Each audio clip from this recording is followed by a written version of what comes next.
Cerno, épisode 42. Je suis à Montreuil, dans une petite rue, et je me dirige vers une petite maison beige, au volet marron, et je sonne à une sonnette. Monsieur Mathurin.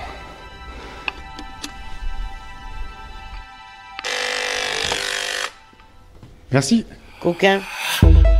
Les anciens occupants de mon appartement m'ont raconté qu'un serial killer avait habité dans l'immeuble. Je rentre chez les gens, je vais voir les gens dans la rue. Ah merde. Non, il n'y a aucune raison de parler de ça sans arrêt. C'était à Paris dans les années 80, on l'appelait le tueur de vieilles dames. Boum, boum. Pardon? Je fais un podcast. Non. Il était fragile, il était perdu. Ah, ok. Il filait ses victimes jusque chez elle. Françoise! Aujourd'hui, je vais faire mes courses. L'autopsie révélera qu'elle a toutes les côtes du côté droit brisées. Allô? C'est un tueur, c'est un menteur, un monstre. Il faut toujours croire en l'être humain. Et France gagne. 3, 2, 1. J'entre dans l'immeuble. Alors c'est une auditrice qui s'appelle Camille qui m'a mis en contact avec la personne que je vais voir. Je prends des escaliers.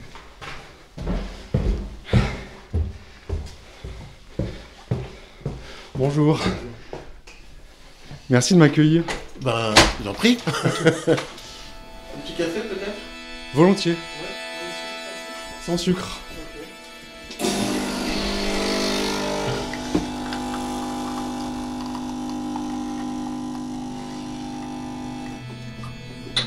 Merci. Alors vous êtes qui? Thierry Mathurin, Thierry Michel Mathurin. Vous avez déjà tué quelqu'un?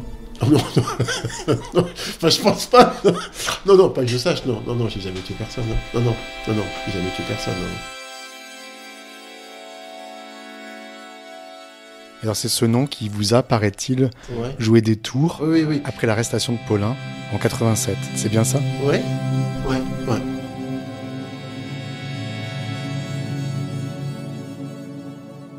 Je suis, je dirais, morphologiquement et au niveau de l'âge, je dirais le sosie sur le papier de Jean-Thierry Mathurin. On est de la même année, on est à peu près on est la même taille, même origine, donc antillaise, même morphologie. Bon, visage pas du tout, mais heureusement. Mais oui, enfin sur le papier, oui, c'est très proche, oui. Je connais votre visage parce que quand on fait des recherches sur Google sur Jean-Thierry Mathurin, on tombe sur votre photo. Ouais, c'est un peu, oui. Alors ça veut dire qu'il y a des personnes avec qui j'étais au collège, au lycée, que j'ai perdu de vue depuis longtemps, hein, parce que ceux qui me connaissent, évidemment, ils savent que c'est pas moi, mais je pense que les personnes qui m'ont connu et qui se disent, effectivement, moi j'ai connu un Thierry Mathurin, quoi. Mais oui, ça m'a posé problème pendant quelques temps quand même, en termes de... Bon, pas pour mon ego, mais quelque part pour le souvenir que j'ai pu laisser à certaines personnes, qu'on puisse dire il y a un lien, voilà, il est lié à cette affaire, c'est lui, quoi. Voilà. C'est toujours ce que je me suis dit, le fait que je porte le même nom, je me suis dit, ça aurait pu être ce Thierry Mathurin-là, quoi. Alors vous êtes né en 1965. Ouais, le 16 août. Le 16 août. Vous êtes né où? À Paris, dans le 18e. Ah oui. Donc, oui, moi, j'ai grandi dans ce quartier. Mon père et ma mère sont antillais, donc se sont rencontrés ici en métropole, comme beaucoup à l'époque, avec Bumidum, avec le programme... Bumidum, c'est le programme qui avait été mis en place par Debré pour, quelque part, rapatrier une grande partie de la jeunesse antillaise qui n'avait pas de travail en France et pour venir travailler dans l'administration, hôpitaux, postes, RATP, SNCF, etc. Donc c'est pour ça qu'il y a une grosse communauté antillaise. Donc mes parents se sont rencontrés dans ce cadre-là. D'accord. Et ils venaient de quel endroit des Antilles? Guadeloupe, ouais. Ouais. Ouais, c'est ça. Ouais. Et donc, mais moi, je suis pur produit, ce qu'ils appellent le négropolitain. C'est-à-dire des Antilles, mais né en France. C'est un péjoratif aux Antilles, quoi, pour dire que vous êtes noir, antillais, mais t'es l'antillais de la métropole. Donc, on dit un négropolitain. Et comment on vous voit, alors, vous, les négropolitains, entre guillemets? Ça peut être un terme très, très C'est un agréable. peu péjoratif, ouais, c'est un peu péjoratif. Mais globalement, oui, c'est un petit peu... C'est quand vous êtes aux Antilles, on vous considère comme un métropolitain. Et quand vous êtes ici en métropole, vous en considérez comme un entier, en fait. Moi, j'ai pas particulièrement de problème, en fait, avec ni mes origines, ni ma couleur, ni quoi que ce soit. J'ai pas de problème avec ça. C'est les autres qui vous font remarquer que vous êtes un peu différent. Ah, t'es des Antilles, etc. Ouais. D'accord. Ça fait combien de temps que t'es en France? Je dis, j'ai toujours été en France, que les Antilles, c'est la France. Oui, mais c'est pas ça que je veux dire. Je veux dire que, voilà. Ça. Alors, si vous avez un problème avec ça, avec ce problème d'origine, vous le prenez pas bien. Il est raciste, quoi. Vous avez passé quel genre d'enfance? Classique, de classe moyenne, dans une cité, avec un père qui est RATP, une mère secrétaire, qui a arrêté de travailler tôt pour élever mon frère, on est 3. Pas pauvre, plutôt oui, rien d'extraordinaire, quoi.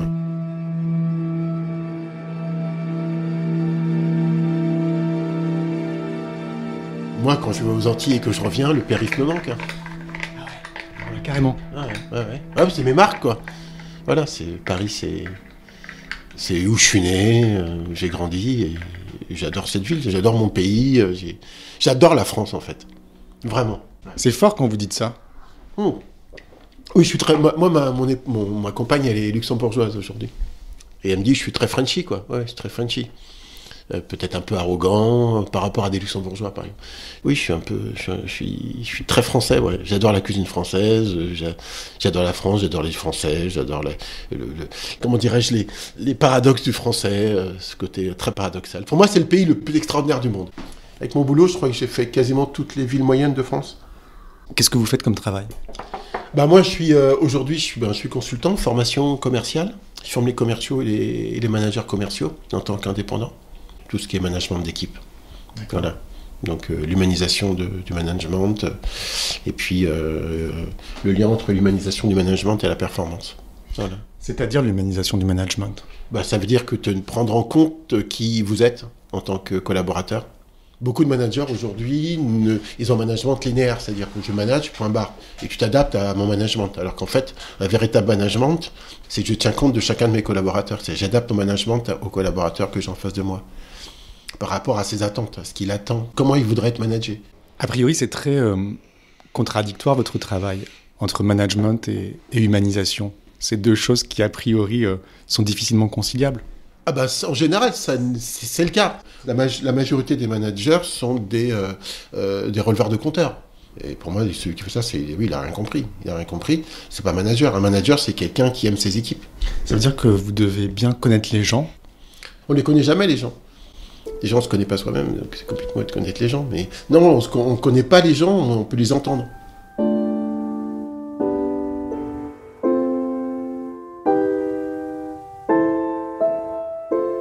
Comment vous en êtes arrivé à exercer ce métier? Parce que j'aime bien, il y a aussi une côté égocentrique, c'est-à-dire qu'en fait, quand je suis en formation, je suis le centre. Et ça vous plaît? Vous êtes comme un peu sur une scène? Oui, j'ai toujours regretté de ne pas avoir fait du théâtre. C'est vrai? Ouais, on me le dit souvent, tu aurais dû faire des théâtres, etc. Oui, parce que j'aime bien la scène, j'aime être mis en avant, en fait. Ou, plus exactement, j'aime être mis en danger. J'aime bien me challenger, c'est-à-dire je rentre, il y a 500 personnes sur scène, dans la salle, voilà, tu vas faire une conférence, tu vas faire une intervention, j'aime bien le trac, le stress, la pression qui y a à ce moment-là, que ça j'aime dépasser, et puis voilà, et puis je pense qu'il y a un côté égocentrique, le fait, c'est un peu péjoratif, égocentrique, mais un côté où j'aime bien être sur le devant de la scène, et après d'un point de vue plus noble, j'ai envie d'apporter ce que j'ai appris de la vie. Qu'est-ce que vous avez appris de la vie? Ce que tu as appris de la vie, moi? Ouais, qu'est-ce que vous avez appris de la vie? Moi, c'est une question large. Hein. Oui, après, non, ce qui me vient spontanément, ce que j'ai appris de la vie, c'est que rien n'est sûr, à part la mort, quoi. Mais sinon, dans la vie, rien n'est jamais acquis, rien n'est sûr. Ça fait peur, ce que vous dites? Non, parce que pour moi, c'est ce que j'aime. Mais parce que j'aime les choses que les choses bougent, l'immobilisme ou la stabilité, ça me va pas, en fait. Toute ma vie, ça a été ça. J'ai divorcé 2 fois.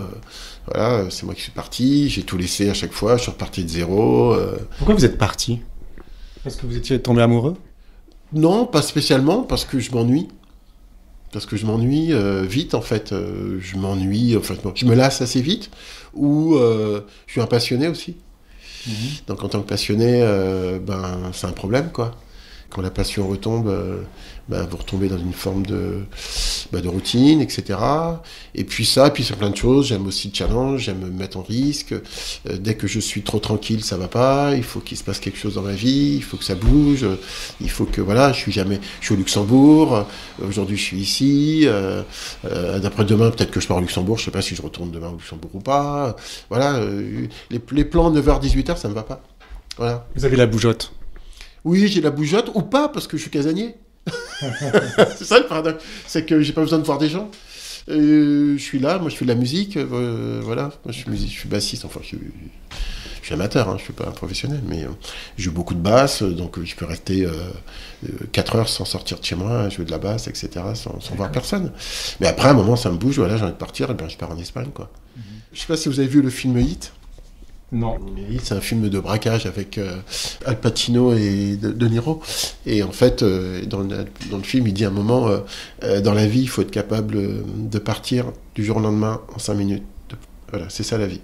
Et moi, ça m'a marqué. Et puis moi, c'est ça un peu ma vie. Ouais. J'ai pas d'attache, quoi. J'ai pas de biens, j'ai pas envie d'avoir d'argent, j'ai pas spécialement de biens, j'ai pas de biens, j'ai pas de maison, j'ai pas de voiture, j'ai rien. Vous êtes libre? Ça me rend libre. Ça me rend libre. Quand je vois mes amis qui ont des grandes maisons, des terrains, des propriétés, des voitures, des trucs, ça me stresse, ça m'angoisse. J'ai l'impression que ça m'enferme, en fait. Moi, j'ai 54 ans, j'ai rien. Là, on est dans votre salon. Il y a une table, une petite armoire. C'est pas à moi. C'est pas à vous. Et un petit canapé. C'est un meublé. Tout l'ameublement, vous laissez, c'est pas à moi. Il n'y a rien, moi, j'ai rien. Quand j'ai divorcé, j'ai quasiment tout laissé à mon ex. Et tout le peu que j'avais, je l'ai donné, je l'ai vendu et j'ai décidé de plus rien posséder, en fait. D'accord. Et je me sens merveilleusement libre. Mais je vois pas ce que l'un milliardaire a de plus que moi, en fait. J'ai pas d'angoisse, en fait, puisque j'ai rien à perdre, puisque j'ai rien. Donc voilà, qu'est-ce que t'auras à la fin? T'auras quoi? Transmettre à tes enfants. Moi, mes enfants, je leur ai payé leurs études. Je suis contre les héritages, en fait. C'est un concept que tu l'as pas gagné, donc tu n'as pas à l'avoir. Si tu veux quelque chose, tu le gagnes par toi-même. J'ai travaillé pour eux, je les ai nourris, blanchis, éduqués, enfin j'ai fait ce que j'ai pu. Alors qu'est-ce que vous leur laissez finalement? Je leur laisse mon exemple. Moi j'aimerais qu'ils...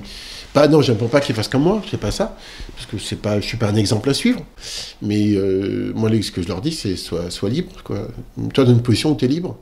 Fais vraiment sans toi libre et regarde de moi, je suis libre.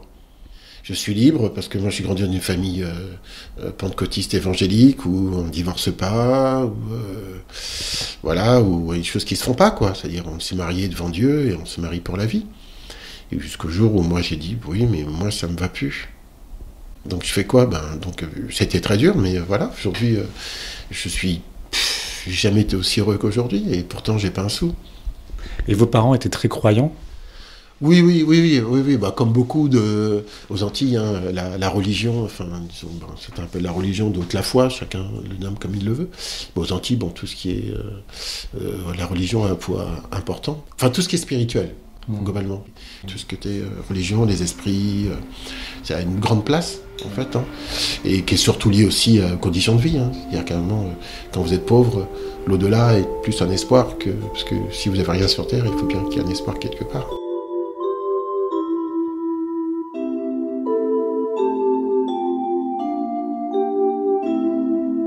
Je rentre de Martinique et les gens me parlaient beaucoup de religion et de liberté. Et je me demande si c'est pas aussi lié à l'histoire. Parce que c'est des peuples qui ont été privés de liberté.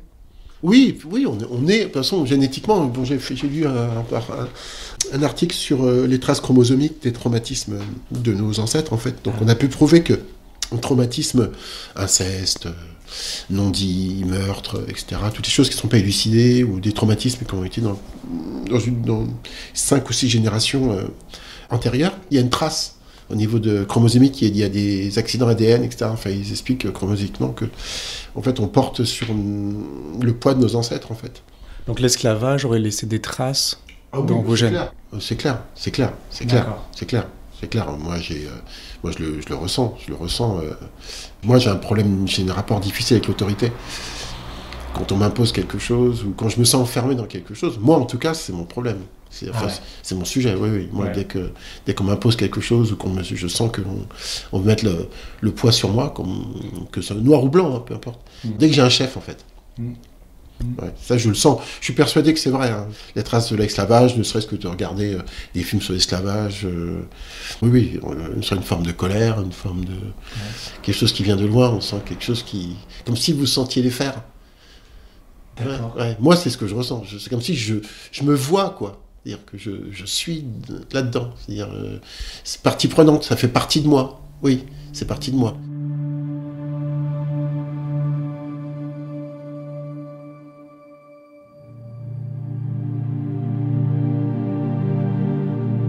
Tuait-il par besoin d'argent ou par sadisme? Quelque temps après son interpellation, son compagnon et complice Jean-Thierry Mathurin était arrêté.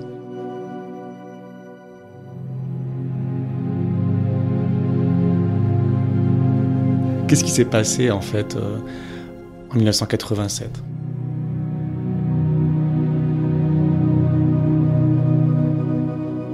L'histoire, c'est assez simple. Donc, moi, mon contexte, c'est qu'après l'armée, donc, j'ai travaillé dans différentes entreprises.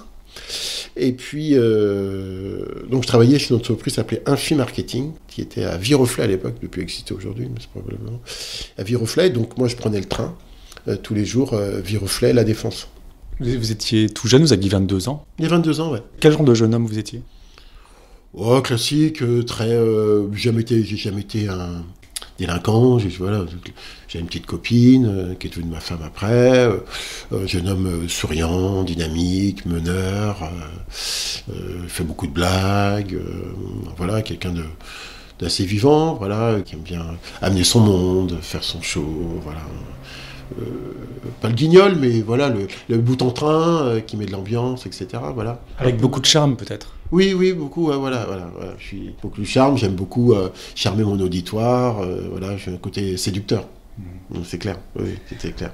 Donc vous preniez le train de je prenais le train avec un copain, avec un collègue, Tous les jours. Je prenais le train tous les jours, pour aller travailler, et puis un soir, embouteillage à la sortie du train, pour prendre l'embranchement pour le RER. Il y a les couloirs qui amenaient la jonction, la correspondance qui faisait rentrer dans la gare de la Défense, en fait. Et là, beaucoup de monde. Et puis, je dis, en contrôle de ticket, quoi. Et moi, je suis assez grand. Ça se voit moins aujourd'hui, parce que les jeunes sont assez grands, mais il y a beaucoup de jeunes qui sont assez grands. Mais à l'époque, on se met en 87, les gens, je me rappelle, j'étais toujours le plus grand. Et je vois des policiers. Et je dis à mon collègue, purée, ils mettent des flics pour faire les contrôles. Et mon collègue, il me rappelle, il me dit, ils sont souvent agressés maintenant, etc. Voilà. Ok, donc on avance. Et puis je vois pas de contrôleur, en fait. Et en fait, ils avaient fait comme un entonnoir, vous voyez. Donc les gens passaient dans une forme d'étau, quoi, vous voyez. Et donc j'avance, comme tout le monde, et à un moment, ils font mouvement. Bon, moi je capte pas. Enfin, il y en a qui restent devant, mais il y en a qui font mouvement. Et moi, j'ai pas capté, j'ai discuté avec mon collègue, je sais plus, bref. Et j'ai senti un moment, vous savez, quand vous avez de la foule, vous êtes pressé, vous le sentez, et là, je sentais qu'il y avait personne derrière moi. Donc du coup, je me retourne, je regarde, et je vois une dizaine de CRS qui retenaient les gens à 5 mètres de moi. Il n'y avait personne derrière moi. Et moi, j'étais avec mon collègue, avec les gens devant. Donc, je continue. Et il met la main sur l'épaule, comme ça. Assez fort, donc. Ah ouais. Police, papier, s'il vous plaît. Alors, je m'appelle, je prends mes papiers, et il me tire. Il y avait une veste en jean, je me rappelle, je t'avais vu tout en jean. Une veste en jean, pantalon en jean. Et donc il me tire par la manche, mais assez brutal, hein. Bon, pas violent, mais assez rude, hein, quand même. Et il me met à l'écart. Ok, bon. Bon, je dis ok, bon, il aime pas les noirs encore, tu vois, voilà. Ah, c'est ce que vous vous êtes dit? Ouais, bah c'est courant, hein, à l'époque, c'était plus moins maintenant parce que je suis plus vieux et barbe blanche, je te dis voilà, il est a priori il est rangé lui. Mais quand j'étais dans ces années-là, quand t'étais noir, je me rappelle avec mon ex-femme, je lui disais toujours, tu vas voir, la première fois que je sortais avec elle à Paris, on allait au Puce et je lui dis tu vas voir, on va arriver au Puce, si on croise des keufs, c'est pour moi. Ça n'a pas loupé, je me suis fait arrêter, me mettre sur le mur, etc. Il me fait c'est dingue quand même. Bon, peu importe. Mais voilà, je me dis, bon, il y a encore un qui n'aime pas les noirs, ok, bon. Il me tire et puis il me papier. Moi j'ai l'habitude, hein, donc je sors mes papiers, comme ça. Donc là, en fait, j'étais contre un mur, si vous voulez tout savoir. Donc, j'étais contre un mur, en fait. Donc ils étaient une dizaine. Hein. Et là, c'était un adjudant-chef, je me rappellerai toujours. Et donc il me demande mes papiers. Donc je lui donne mes papiers. Et il y a un gars qui avait une radio, il regarde les papiers, et il fait « Putain les mecs, c'est bon, on l'a ». À suivre. Chers auditeurs, si vous aimez Cerno et que vous en voulez plus, rejoignez-moi sur patreon.com/Cerno.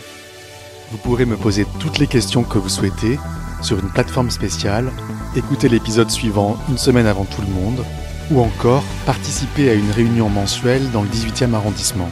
Vous me permettrez ainsi de vivre de mon travail et vous contribuerez à la longévité du podcast. Un immense merci à tous ceux qui me soutiennent déjà. Rendez-vous dimanche prochain et n'oubliez pas, ne laissez pas traîner vos grands-mères.